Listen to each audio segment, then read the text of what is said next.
Almost every mission in this plane ended in death. Imagine, you are an RAF pilot, May 1940, in the skies over France. You are flying a daylight bombing raid on German columns in a Fairey Battle, an aircraft that command calls a modern bomber. But you know the truth. Of the 8 planes that took off with you that morning, only 3 will return. Maybe 2. Or none. German Bf 109 fighters are zipping around you at 355 mph, while your best is a measly 250 mph. One gunner in the rear with a 7.7mm machine gun against a whole flock of Messerschmitts armed with cannons. No armor, no fuel tank protection. You are a living target. The Fairey Battle has earned a nickname that best describes its essence: the Flying Coffin. But how did this happen? How did one of the most mass-produced British bombers of the early Second World War become a symbol of disaster? This isn't a story of heroism. There's plenty of that here. It's a story of mistakes, self-delusion, and the price of outdated ideas in an era of high-speed warfare. 1938-1939. Britain is on the brink of war. Europe is frozen in anticipation of the inevitable conflict. Hitler has annexed Austria, captured Czechoslovakia, and his Luftwaffe is growing at an alarming rate. The British government understands time is running out. The Royal Air Force urgently needs a new bomber, something modern to replace the aging Hawker Hart and Hind biplanes that had been in service since the early 1930s. These machines were slow, clumsy, and defenseless. A breakthrough was needed. And so, in April 1933, the Air Ministry issued Specification P-27-32. The requirements sounded ambitious: a single-engine light bomber capable of carrying 450 kilograms of bombs over a range of 1,600 kilometers at a speed of approximately 320 km/h with a crew of 2. The problem was that in 1933, not a single engine capable of delivering such performance for a single-engine aircraft existed. But the ministry persisted. Fairey Aviation proposed several alternative, more realistic designs, but officials chose the one closest to the original specifications, even if it meant compromises. On June 11, 1934, Fairey received a contract to build a prototype. The engineering team worked at a frantic pace. The result was revolutionary: a low-wing monoplane with a stressed skin structure, retractable landing gear, and an enclosed cockpit for a 3-person crew.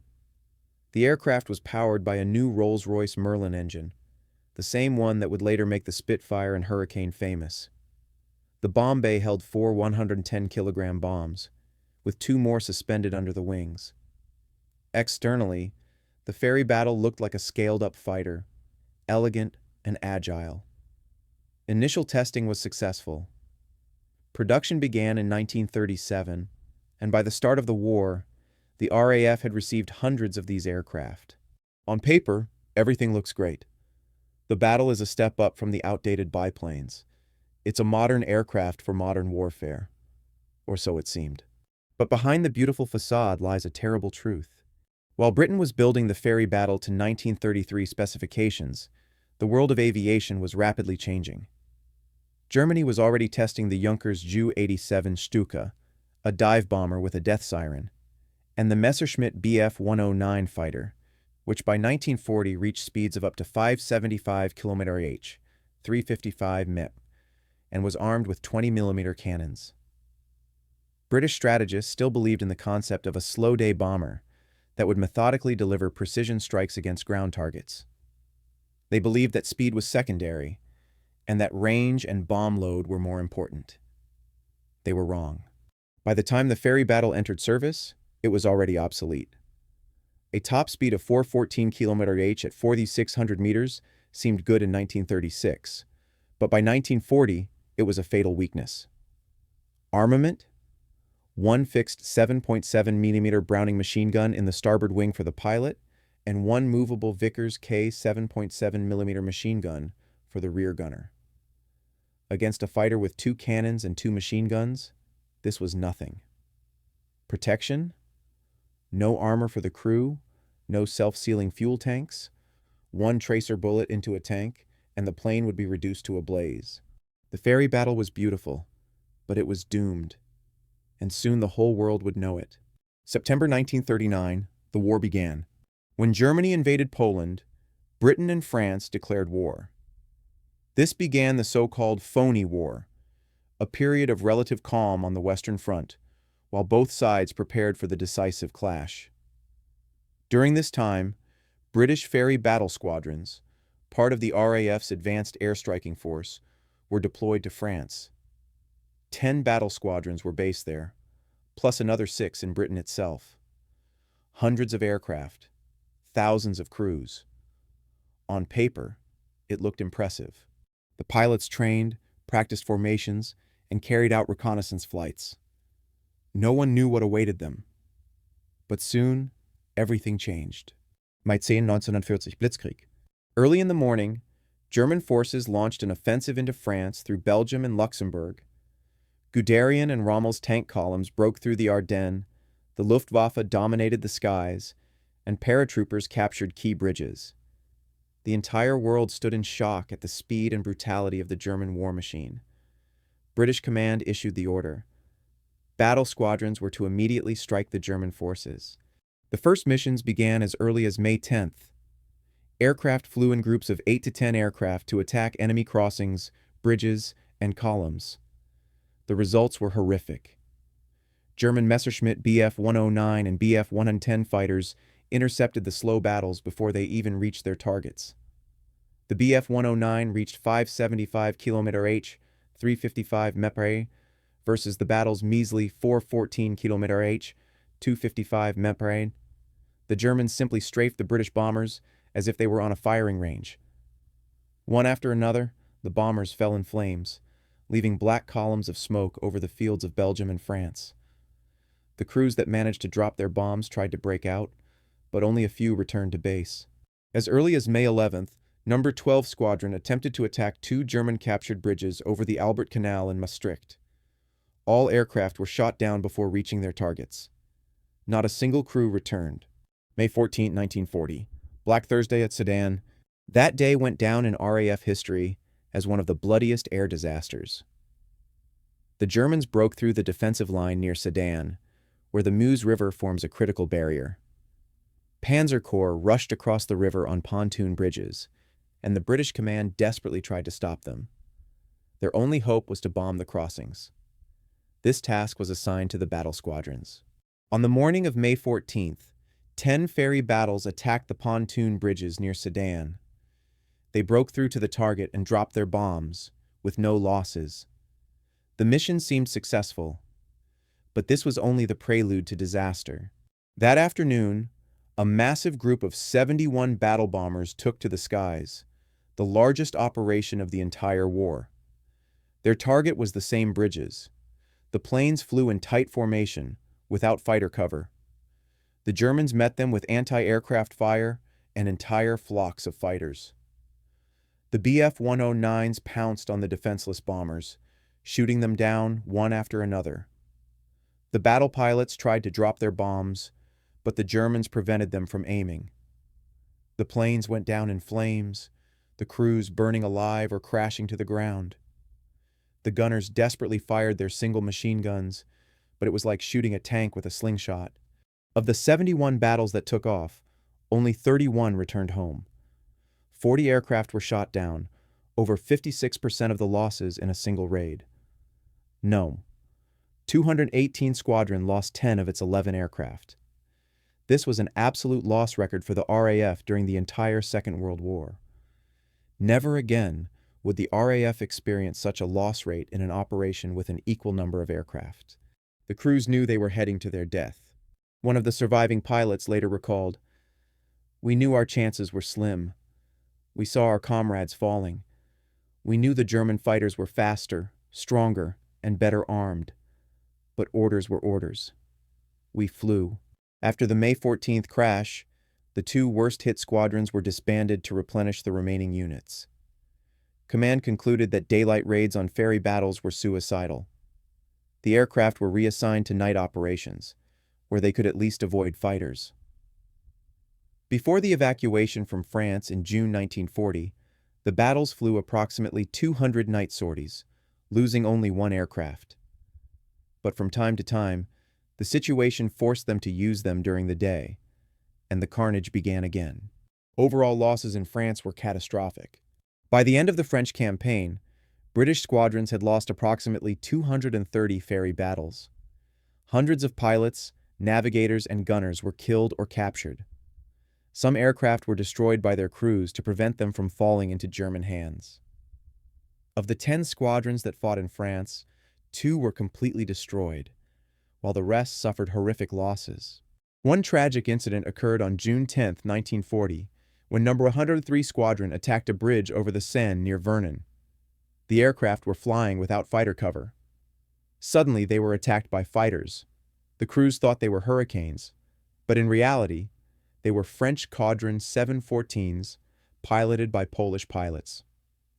One of the battles, serial number P2328, was shot down in flames and crashed into a swamp near the village of Gazny. The pilot and gunner were killed. They were buried as unknown soldiers, and it was only in 1946 that the aircraft was found, and the families learned the truth. It was a tragedy of friendly fire. The Fairey Battle wasn't just a failed aircraft. It became a symbol of how outdated ideas kill people. But why? What exactly made this aircraft a death trap? Technical problems, the anatomy of a disaster. To understand why the Fairey Battle became a flying coffin, you need to dissect its design.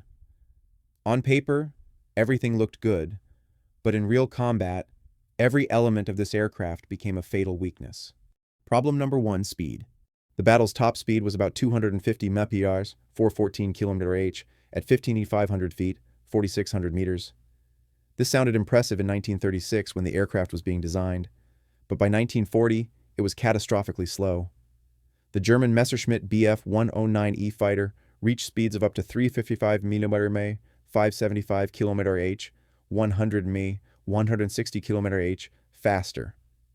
These weren't just numbers on paper. This meant that German pilots could catch up with the battle at any time, attack from any direction, escape, and then return. And the British bomber couldn't do anything. It couldn't run. It couldn't evade. It could only fly forward and hope for the best. The battle's cruising speed was even lower, around 320 km/h. The aircraft spent most of its flight at this speed. This made it an ideal target not only for fighters, but also for anti-aircraft artillery. German crews with 20mm and 37mm anti-aircraft guns easily shot down slow bombers flying at low altitude. Problem number 2, weapons. The battle's defensive armament was laughable. A single fixed 7.7mm Browning machine gun in the starboard wing for the pilot, useful only against ground targets, useless against fighters, and a single movable 7.7mm Vickers K machine gun for the rear gunner. That's all. One man with one machine gun against a whole flock of Bf 109s, each armed with two 20mm MG-FF cannons and two 7.92mm MG-17 machine guns. The gunner sat in an open turret, exposed to a headwind, with limited visibility and firing angles. He couldn't effectively protect the aircraft from below, one of the most vulnerable areas. The British tried installing an additional machine gun below, but none of the tested mounts provided sufficient protection, and the idea was abandoned. The battle was left defenseless against attacks from below. Problem number 3, lack of armor and protection. One of the battle's most fatal flaws was the complete lack of armor protection for the crew and fuel tanks. No armored backrests behind the pilot's seats. No self-sealing fuel tanks that automatically sealed when penetrated. One German tracer bullet in a fuel tank, and the plane would burst into flames. The crews burned alive or parachuted out if they had time. The design was built for speed and range, not survivability. In an era when the British Hurricanes and Spitfires were already receiving armor protection, the battle remained as vulnerable as it had been on its first day of service. Problem number 4, weak engine for a heavy hull. The Rolls-Royce Merlin engine was an excellent one, the same one that later made the Spitfire famous. But the battle was equipped with an early version, and its 1,030 horsepower was barely enough to power the heavy 3-seat bomber when fully loaded. The aircraft weighed approximately 4,900 kilos empty and up to 6,350 kilos fully loaded. This made it sluggish, slow to accelerate, and clumsy to maneuver. When the battle attempted to evade a fighter attack, it couldn't quickly gain speed or sharply change course. German pilots described the attacks on the battle as target practice. They simply approached from any direction, aimed, and fired. The psychological state of the crews. We were going to our death, and everyone knew it. Even after the first days of fighting in France, every battle pilot realized their chances of returning from a mission were rapidly diminishing. The statistics were horrific. In some raids, more than half the crews were killed. Aircraft were falling one after another. Friends were not returning. Squadrons were melting away before our eyes. One of the surviving pilots later wrote, "When we were ordered to fly a daylight bombing mission, we knew it might be our last. We saw our comrades burning. We heard command talk of acceptable losses, but to us, those weren't numbers. They were names, faces, friends. We were going to our deaths, and everyone knew it." Before the May 14th raid on the bridges near Sedan, squadron commanders knew they were sending men to commit suicide. But orders were orders. The German advance had to be stopped at any cost, and the cost was monstrous. Why did command continue to use battle? This is one of the most pressing issues. After the catastrophic losses of May 10-14, the British command was well aware that daylight operations on battle would amount to massacre. But there were few alternatives. The Bristol Blenheim, another British light bomber, was little better. The Wellington and Whitley heavy bombers were too valuable and not designed for tactical support of troops. Command made a decision: transfer the battle to night operations. From mid-May until the evacuation from France in mid-June, battle squadrons carried out approximately 200 night sorties against German communications and lost only one aircraft. The aircraft could survive at night. But from time to time, the situation forced them to use them during the day, and the carnage began again. By June 1940, the military situation in France had become hopeless. The remaining combat-ready battles flew back to England, where No. 1 Group RAF was reformed and re-equipped with these aircraft. For several months, the squadrons operated at night from airfields in Newton and in the north of the country, bombing Dutch and French ports where Hitler was massing landing craft for Operation Sea Lion, the planned invasion of England. The last combat sorties of No. 1 Group Battle took place on October 15-16, 1940. After this, the squadrons were re-equipped with the more modern Wellington. Total loss count. Britain produced 2,185 Fairey Battles throughout the war. Of these, approximately 230 were lost in France alone in May-June 1940. Dozens more were lost in other operations. Hundreds of pilots, navigators, and gunners were killed or captured. It was one of the bloodiest chapters in RAF history. The Fairey Battle wasn't an evil aircraft. It was a product of its time, designed with outdated concepts in mind, and obsolete even before the war began. But it became a symbol of how slowness, bureaucracy, and the inability to adapt to reality kill people. End of an era, battle leaves the front. By mid-June 1940, the military situation in France had become catastrophic. German forces were rapidly advancing, while Allied forces were retreating and evacuating through Dunkirk. For the Fairey Battle, the war in France ended on June 15, 1940, when all surviving aircraft returned to England. Of the hundreds of aircraft sent to the continent in the fall of 1939, only a pitiful remnant returned. Most were destroyed, and many pilots were killed or captured. The British command drew its own conclusions. Using the battle as a daytime bomber was tantamount to suicide. But completely decommissioning the aircraft was also impossible. There were too many of them, and a lack of alternatives. A solution was found: reform the surviving squadrons and use the battle only for night operations, where the aircraft could avoid fighters. Recent combat operations, night raids against the Sea Lion. After the evacuation from France, No. 1 Group RAF was reformed. 4 squadrons, Nosner 12, 103, 142, and 150, were again equipped with Fairey battles. They also included several Polish units whose pilots had fled occupied Poland and were eager to continue the fight against Hitler. These squadrons were based at airfields in northern England, at Newton, Nottingham, and other stations. Their mission was night bombing of ports on the occupied coast: Boulogne, Calais, Dunkirk, Ostend, and Rotterdam. In the summer and fall of 1940, Hitler prepared Operation Seelowe, Sea Lion, a large-scale invasion of England. Thousands of landing craft, transport ships, and troops were amassed in the ports of France, Belgium, and Holland. The RAF received orders to destroy these vessels at any cost. Battle squadrons flew night after night, dropping bombs on docks, warehouses, and concentrations of ships. In the darkness, aircraft were less vulnerable. German night fighters were not yet as effective. Anti-aircraft gunners fired blindly. Losses dropped sharply. On October 15–16, 1940, the battle squadrons flew their last combat sorties. 301 Polish Squadron bombed Boulogne, while 12 and 142 squadrons bombed Calais. That was the end. By the end of 1940, First Group had been fully re-equipped with Wellingtons, modern twin-engine bombers capable of carrying more bombs, flying further, and surviving combat. The Fairey Battle was gone from the front forever.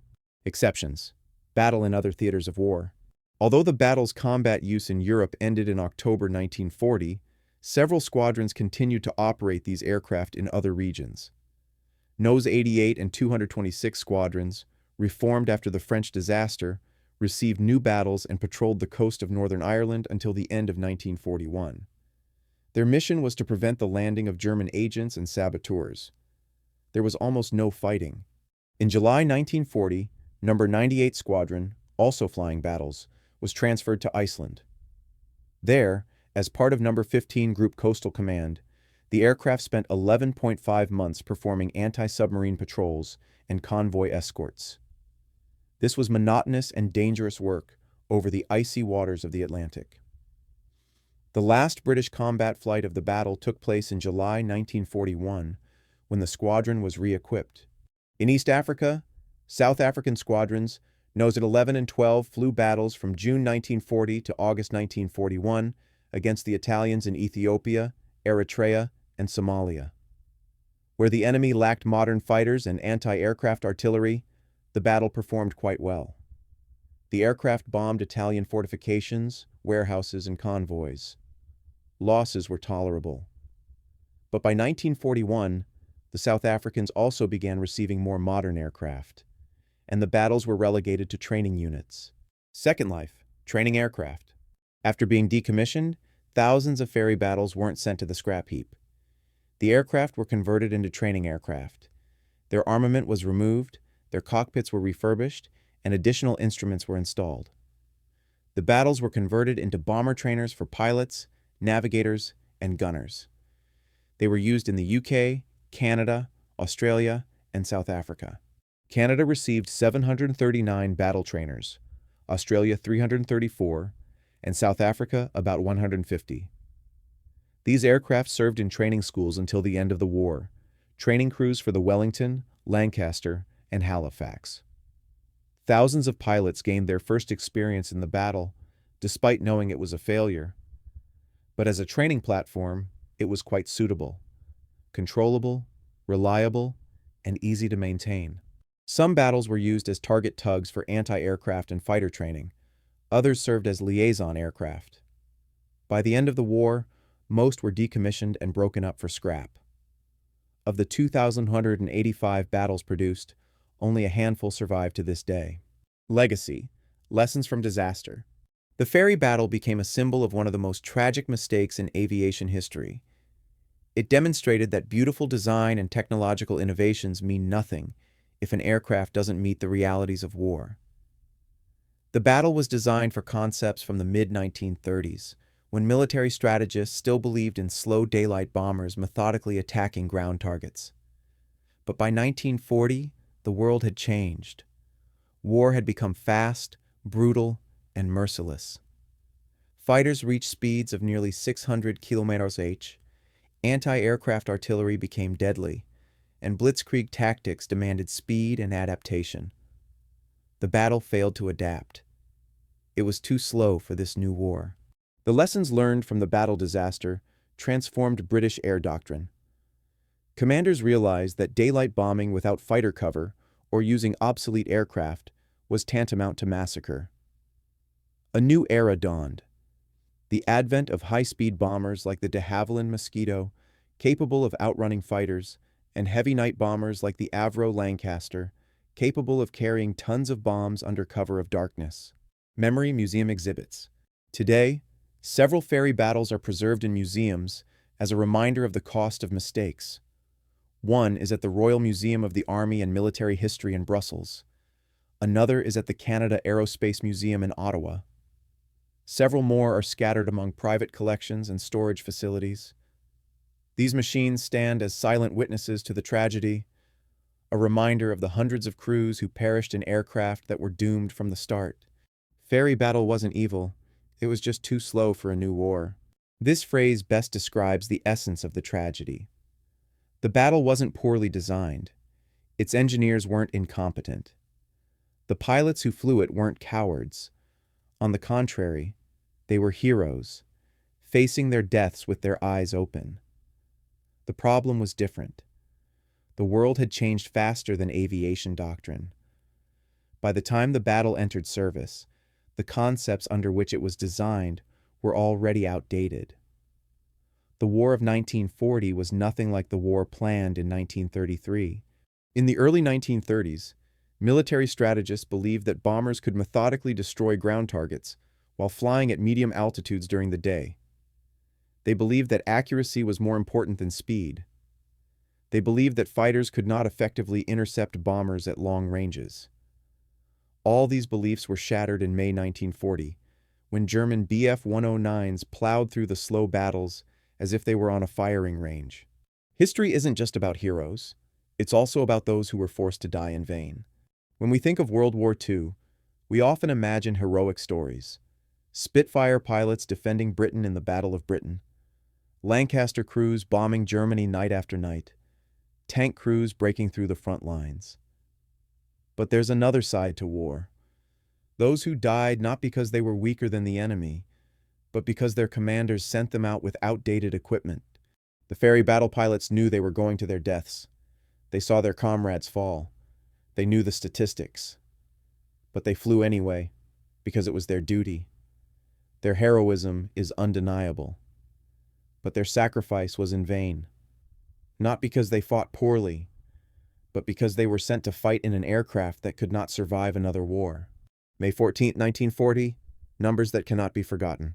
Of the 71 Fairey battles that took off that day, only 31 returned. 40 aircraft were shot down, over 56% loss rate in a single raid. This is a record the RAF will never match again. 120 people, pilots, navigators, gunners, were killed or captured in a single day. These aren't just numbers. These are 120 names, 120 families receiving death notices. These are 120 lives wasted trying to stop the German advance with aircraft that couldn't accomplish their mission. Squadron number 218 lost 10 of its 11 aircraft. Imagine, you're a squadron commander, you send your men out on a mission, and only one returns. 1 of 11. How do you live with that? How do you look the remaining pilots in the eyes, knowing that tomorrow the same fate could await them? Lesson: it is not the pretty design that wins the war, but adaptation and realism. The Fairey Battle was beautiful. It was technologically advanced. It was modern, in 1936. But by 1940, it was doomed. And the British command realized this, too late. Hundreds of pilots had already died before anyone recognized the obvious. Daylight operations in the battle were suicidal. This lesson changed British air doctrine. After the disaster in France, the RAF quickly began to adapt. High-speed de Havilland Mosquito bombers, capable of outrunning fighters, were introduced. Heavy Avro Lancaster night bombers, capable of carrying tons of bombs under cover of darkness, were introduced. New tactics emerged. Massive night raids instead of isolated daylight attacks. Britain learned the lesson. But the price of this lesson was terrible. First victory and last reminder. Paradoxically, it was the Fairey Battle that scored Britain's first aerial victory in World War II. On September 20th, 1939, during the Phoney War, the gunner of one battle shot down a German Bf-109, the RAF's first enemy fighter kill of the conflict. It was a small victory, a moment of triumph amid months of catastrophe. But it demonstrates that the battle crews were brave and skilled. The problem wasn't them, it was the aircraft. Today, several surviving battle aircraft stand in museums around the world. One is at the Royal Museum of the Army and Military History in Brussels, on the ground where the tragedy of the French campaign once unfolded. Another is at the Canadian Aerospace Museum in Ottawa, where it was delivered after many years of use as a training aircraft. These machines are silent, their engines long since stalled, their machine guns empty. But they stand as a reminder of the price of outdated ideas, of the bravery of those sent to die in vain, of the fact that war does not forgive procrastination and self-deception. Of the 100 aircraft that took off on the mission on May 14, 1940, only 10 returned. This inscription could be on a battle memorial. It's not entirely accurate. Out of 71, 31 returned, but that doesn't change the essence. More than half never returned. More than half were killed or captured. It was a massacre. It was a catastrophe. It was a lesson Britain learned, but too late for those who perished. History isn't just about heroes. It's also about those who were forced to die in vain. The Fairey Battle wasn't a bad airplane per se. It was good for a world that no longer existed. It was slow for a new war. It was defenseless against new fighters. It was doomed from the start. But the pilots flew anyway. They knew the truth, but they followed orders. Their heroism is undeniable. Their sacrifice is unforgettable.